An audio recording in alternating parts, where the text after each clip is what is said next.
Hey everyone, this is Rock from StageandSky.com, and this one's going to be a little bit personal as you see the title of the video.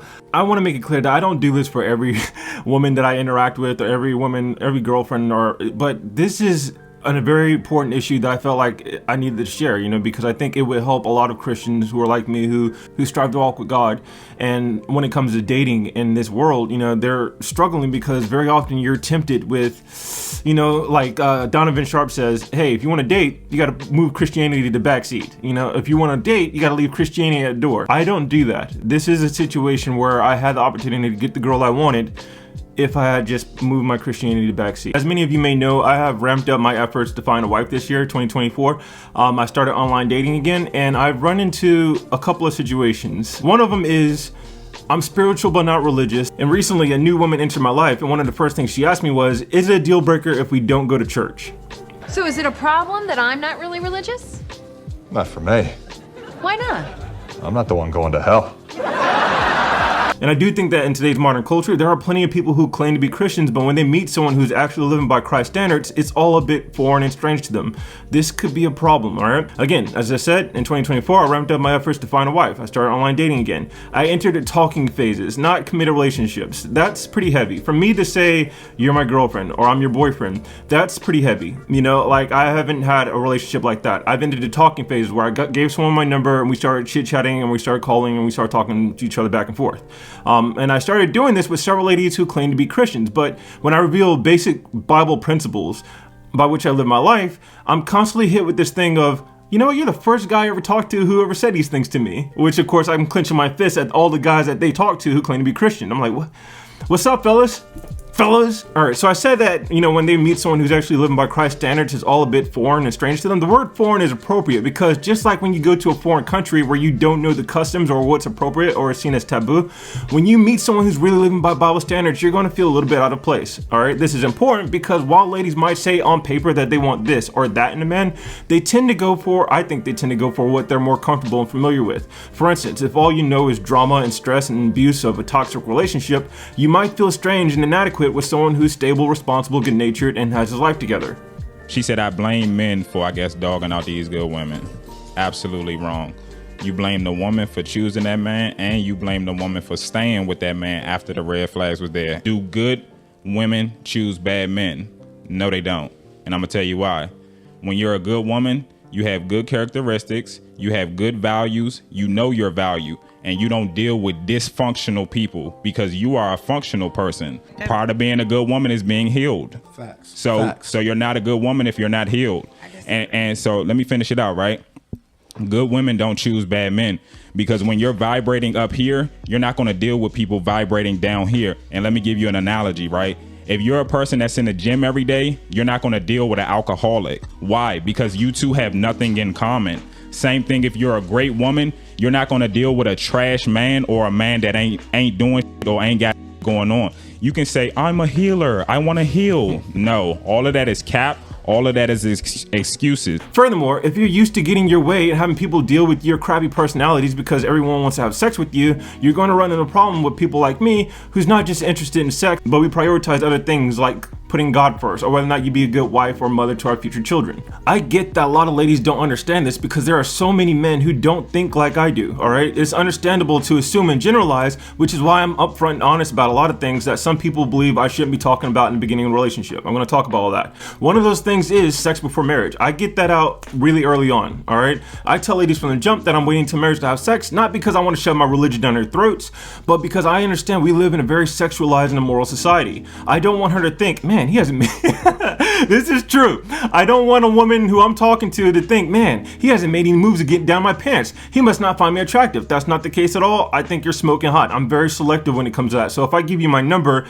best believe I think you are drop dead gorgeous, all right? I'm a hot-blooded man just like everyone else. I cannot wait to get into your pants, but when we're married, I think that if ladies know this from the beginning, it'll reduce any doubts in their minds and they can just relax and not worry about having to give it up so soon, all right? And it'll give them the opportunity to back out before they invest their feelings in me and get hurt. What I mean by that is if you know you can't wait till marriage, because there was a girlfriend who had sex before marriage and every phone call was about sex. She could not wait to, I get it, once you've had it, I understand the cat's out of the bag.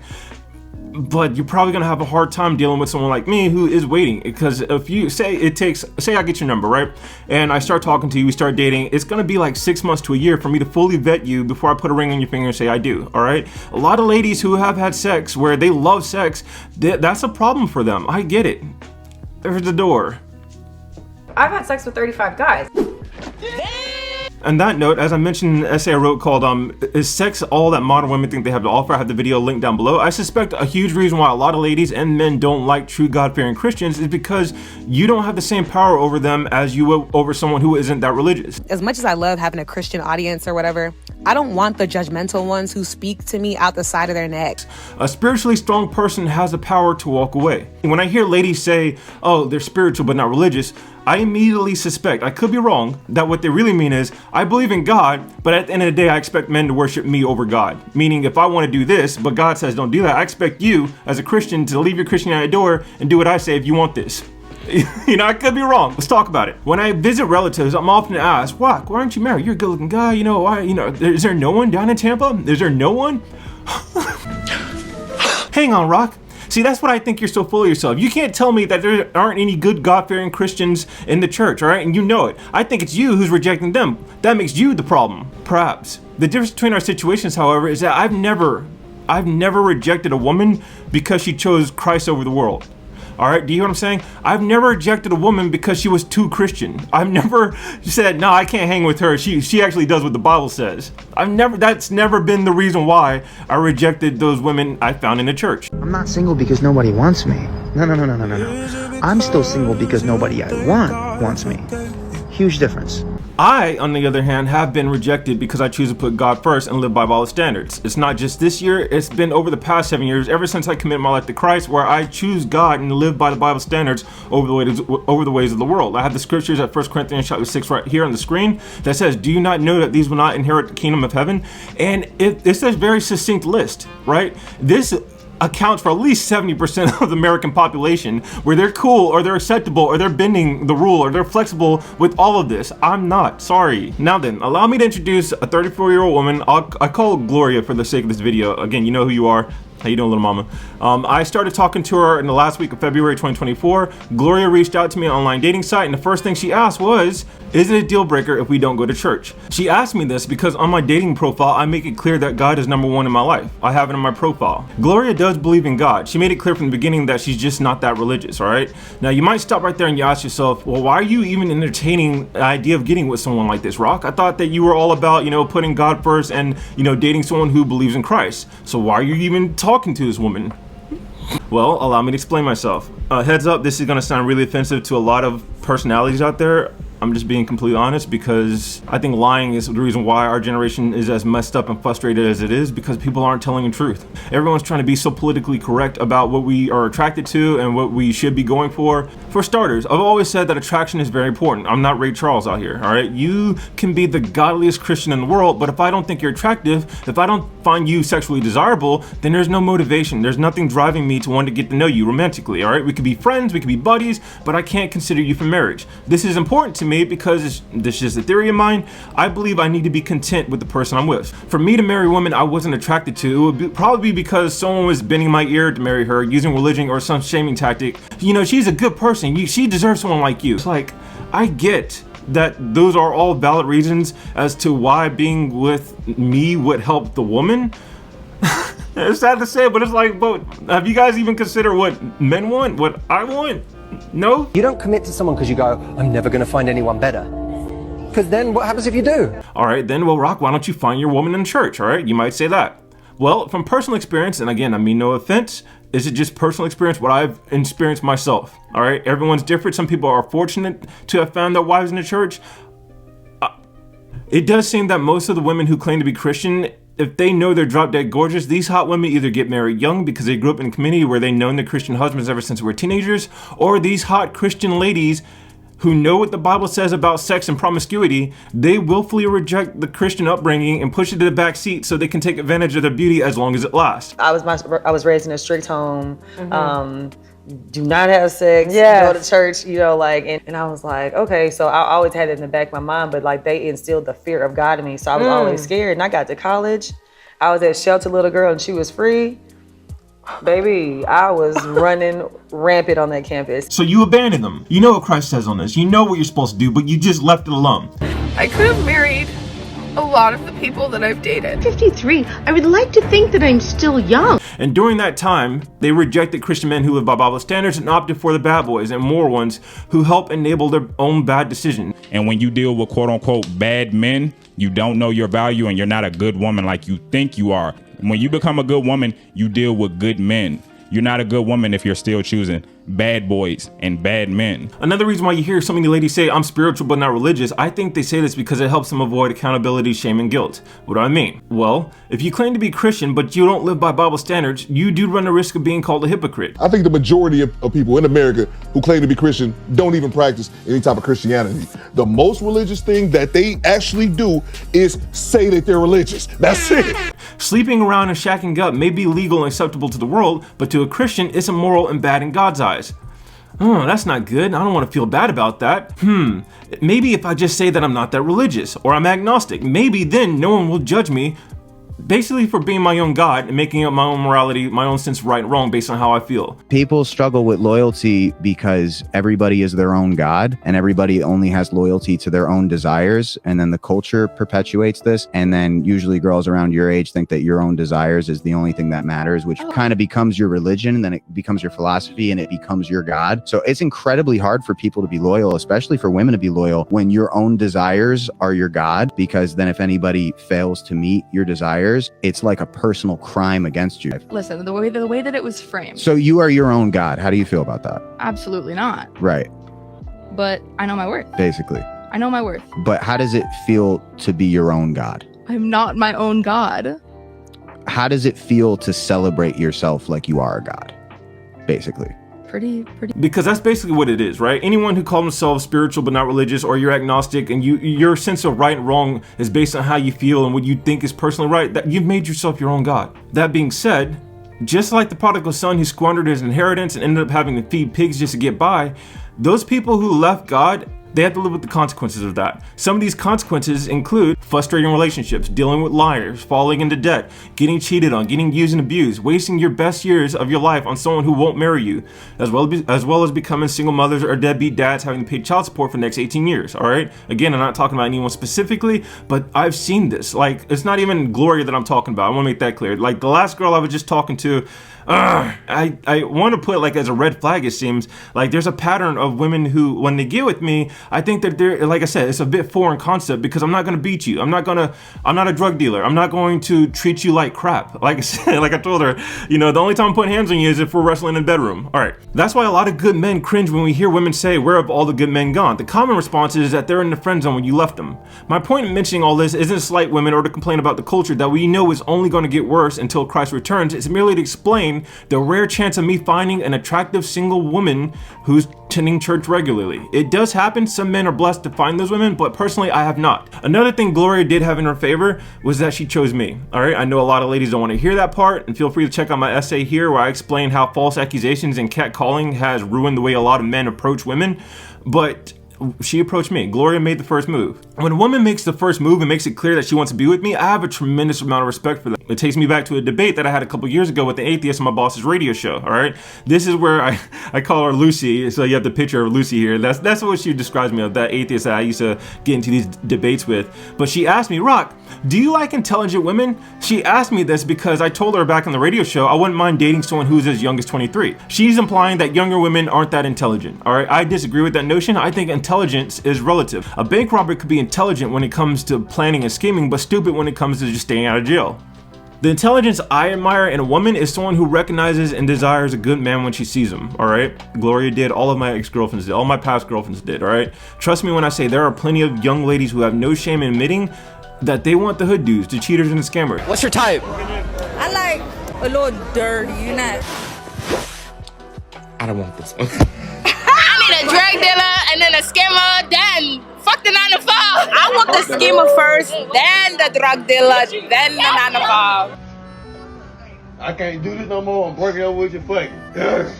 I'm finna start meditating, bro. Cause every time I open this app, I see some bull.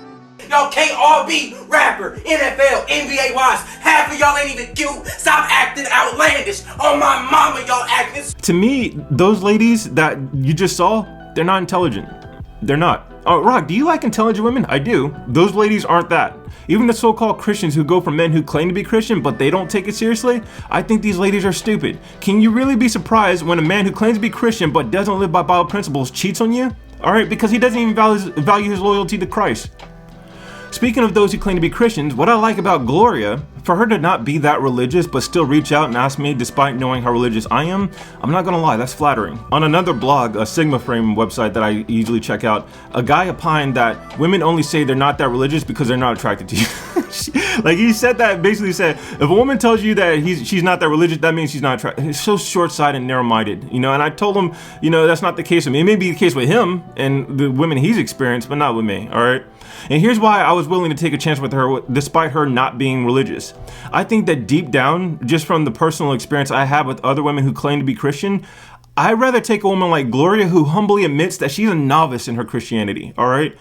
More so than the headstrong ladies I have dealt with. They claim to be Christian, but also, you know, like they reject the scriptures that talk about male headship, submission, or even living by Christ standards. God is number one. I feel like God, I need a God-fearing man.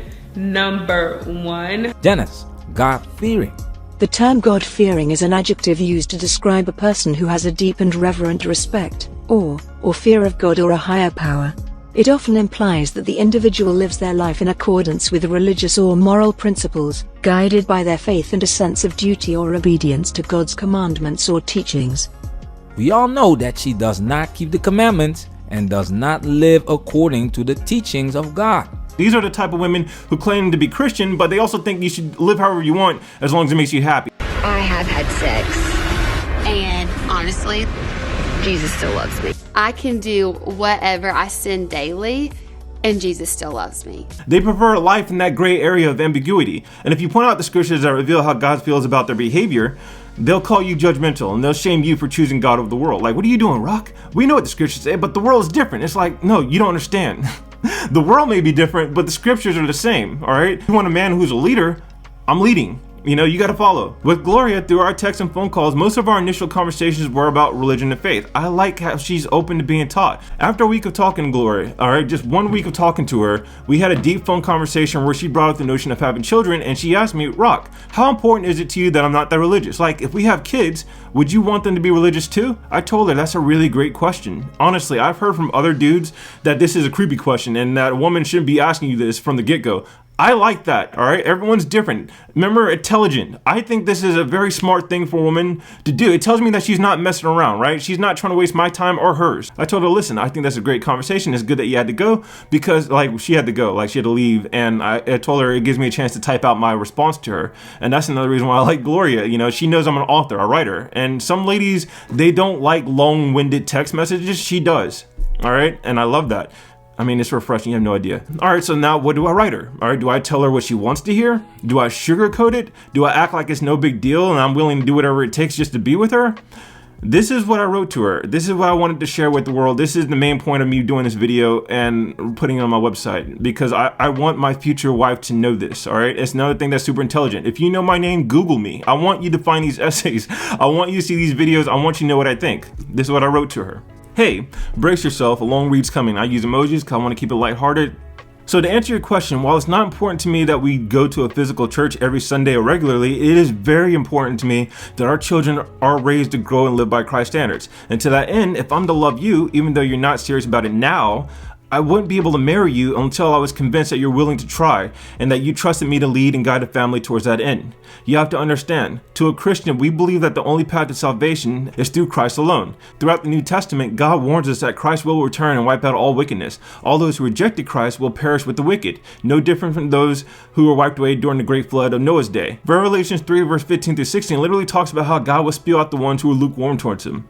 So, if I love you and our children, what kind of man would I be if I did nothing? What kind of man would I be if I was so enamored by your beauty and affection, so afraid to lose it that I said nothing? So is it a problem that I'm not really religious? Not for me. Why not? I'm not the one going to hell. To the believing Christian, this world is very much like the Titanic. The ship is going down. Billions are dancing and acting like the ship is unsinkable, but the only ones who have a place on the lifeboats are those who have repented and believe in Christ. I can't trust in karma or humans to lean upon what's in our own hearts because God warns me not to. In Proverbs 3 verse 5, he literally says, trust in the Lord with all your heart and lean not on your own understandings. In all your ways submit to him and he will make your path straight. Furthermore, for a long-lasting marriage, it is my fervent belief that the main reasons why the marriage ends in divorce is because one or both spouses stop putting God first. They literally relying on themselves, putting their own desires first. The benefit of being in a Christian marriage is that we often can turn to God to help us. King Solomon was the wisest, richest, most powerful, and handsome man who ever lived. And in the end, it was his non-believing wives that turned him astray, that caused him to lose sight of God. It didn't just affect Solomon's relationship with God, it ruined the lives of his children for generations to come. My love for my future children is why I take this seriously. I know what it's like to grow up in a home with two different ideologies. I won't subject my children to that. They will face enough hardships just going to a school in a world that's teaching them that there's 60 different genders and that it's okay to live however you want. I'll need a wife who's united with me, so when our son or daughter comes home, they'll know the truth and benefit from that united front. I know you believe in God. I caught hints of your passion, so I know it's there. Allow me to help you build a relationship with him. It would be my honor to help you see the practical wisdom that will help you be blessed in more ways than one. I heard you said simple. For me, it is simple. Baby steps. Genesis chapter 1, verse 1. In the beginning, God created heavens and the earth. That's it. One verse at a time. Commit yourself to it and the Holy Spirit will take over. That's the end of the letter. That's what I wrote to her. And honestly, I wrote that, believe it or not, that letter in less than 30 minutes because I got the phone call with her. I had 30 minutes to write and then I was going to hit the gym at 5 o'clock. So I honestly do give, I hope that wasn't bad. I honestly felt the Spirit working in me to write that letter. After I sent that to her, not gonna lie, after a couple of text messages where she told me she was still thinking about it, she ghosted me. That was over a month ago. Right? Today is Saturday, April 20th. That was over a month ago, like the first week of March that after I sent this message that she just ghosted me. All right. Then last week, I was talking to another girl, another love interest. That's when Gloria came back. It was like 7. I just got out of boxing practice and right over my phone, they said, oh, Gloria's messaging me. I'm like, what? I thought you were gone. Why? What? That's interesting. And it took me a couple days to get back to her, but I did call her out for ghosting me. And she said something along the lines of how she was still pondering whether or not she wanted to get to know me after knowing what was expected of her. And I responded with, about those expectations, you know I don't expect perfection, right? I don't even expect results or change right away. When I say baby steps, I mean baby steps, all right? It took me 2 years to literally change who I was. As long as a person is trying and isn't constantly fighting me as I try to help, I can work with that. And she loved or hearted that message. Now, you might be asking yourself, why am I revealing all this, Rock? What if she is the one and you have all this stuff on the internet? Well, for starters, from what I know about this girl, I don't think she cares about I don't reveal every little detail, but what I'm revealing in this essay and this video, I don't think she cares that much. 2, I want her and everyone else to know how I think. And 3, after she ghosted me for a whole month, how I feel about her has changed a bit. A funny thing about you that people often realize when it's too late is that who you are when you care is someone totally different when you don't. Like, you genuinely can be the most thoughtful, caring, sincere person an individual can meet. But when you observe that it's not being reciprocated or just straight taken advantage of, you can also hit an internal switch and that heart can get colder than a New York winter. And it's understood because you're an all-in type of person. When you're for someone, you're for them 100%. But when your thoughtfulness goes from an appreciated gesture to something someone feels they are entitled to, they don't know that a whole different you is about to show up and handle this situation. All the favors you used to do for them, now denied. All the times you used to rush to pick up the phone because you thought they needed something, now denied. And it's wild because now they look at you as the villain and they tell everybody how cold-hearted you are. I think I care more about helping her build a relationship with God than actually being my girlfriend. If she becomes my girlfriend and we make it work, awesome. But to me, at this point, I think it's just more important. It really would be my honor to help her just draw close to God. That I think is more important to me right now. I'm not sure if that's strange, but I will end it with this. While it's not a deal breaker that we don't go to church, here is a deal breaker. Bad communication. This goes for men and women. If you're dating someone Or if you're trying to get to know someone and you text that person and that person doesn't get back to you for hours or days and then finally responds and says, oh, well, I was busy. What you need to do is calmly go to your contact list, okay? Go to that person's name and erase their information from your phone, period. I don't care who you are, unless you are a doctor, a soldier, or the president of the United States. If you can't get back to me within a reasonable amount of time, I don't have time for you. Ladies, you have to understand that men are under the impression that women are always on their phone, all right? If you take your sweet ass time getting back to us, we're going to assume you're not that interested in us or you're talking to other guys, especially if you're smoking hot. So unless we're in a committed relationship where I say, okay, you're my girlfriend and your boyfriend, you're free to do whatever you want. And if you make it known, if you give me the impression that you're talking to other guys, I don't work the same way other guys do when it comes to jealousy. Like, it doesn't make me draw close to you. It pushes me away. If there's other men in your life, I don't, oh, Rock, you gotta compete. I competed by losing 178 pounds. I competed by building myself up from nothing. I competed by owning my own home. Like, there are other things I do to compete against these, I won't say dusties that you're talking to, but yeah, like if you're talking to other guys, you better keep that hidden well. I think the most disrespectful thing somebody can do to you is if you're texting somebody and they disappear. We know your phone is in your hands 24/7. Now I understand people get busy, people have lives, obviously, but people make time for their priorities. Even if they are going to be very busy, a simple text message saying, hey, I'm gonna be busy, I'm gonna be doing this or working. If I don't reply, then that's why. I'll text you or I'll call you as soon as I get the chance, or I'll see you later. That is so much better than just going all day ignoring your partner, especially if it is somebody that overthinks. While you're over here ignoring them when nothing is wrong at all, you think everything's perfectly fine, they're over here overthinking. They're like, okay, what's wrong? Did I do something wrong? Why aren't they replying to me? So instead of putting them in that situation of worrying all day long when nothing is even wrong, all you have to do is just communicate with them and let them. Personally, there is something that happened to me back in January 2023 that left a deep, painful scar on my chest. It happened during my cousin's funeral, one of the worst days of my life, and it had me telling myself, Rock, you're not that important. One of my recent ladies I had to let go, that's one of the things I warned her about. Like, it's an insecurity of mine. I don't like to feel like I'm not that important. I like when someone purposely grabs my hand to show other people that I'm theirs. I like when something exciting happens during the day and I'm the first person that you tell. I like coming back to an I miss you text if I'm busy at work or doing something. I like that random call at 1 a.m. just because you wanted to hear my voice. I like the little gestures to show me how important I am to you and how much you enjoy having me in your life. If you act like I'm not that important to you, if you treat me like I'm just an option, I'm going to detect that and you're going to lose me. I acknowledge that this isn't necessarily people's fault. Everyone's different. Everyone has different personalities. Some people play it cool and they carry themselves as if, hey, you know, I can get you another you in a minute. Some people think that we as guys find it attractive as if it makes us feel good that we're getting the girl that everyone wants, all right? I'm sorry, I don't have the patience or tolerance for that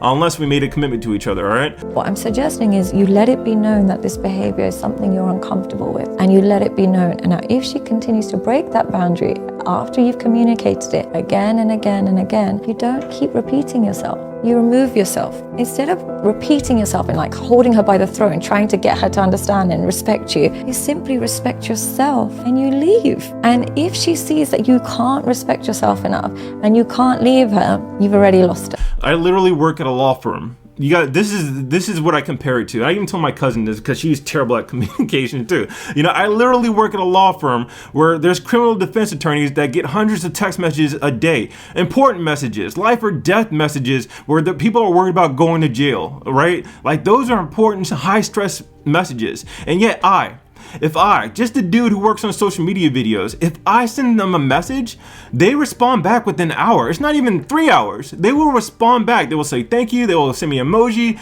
They respond back, all right? So if you, the girl that I'm trying to vet to be my wife, if it takes you longer than a day to respond to me, unless you got a good excuse, I'm sorry, you're gonna lose me. That's just me. I don't speak for all men. Some guys don't mind it. I'm just not that guy, all right? That's my deal breaker.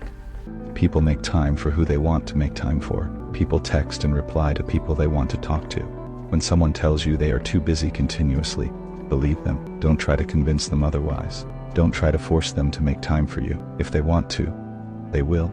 Don't let people be a priority in your life for whom all you are is an option. Don't try to hold on to someone who is trying to let go of you, and don't beg someone to stay when all they want to do is to leave. Instead, hold open the door for them.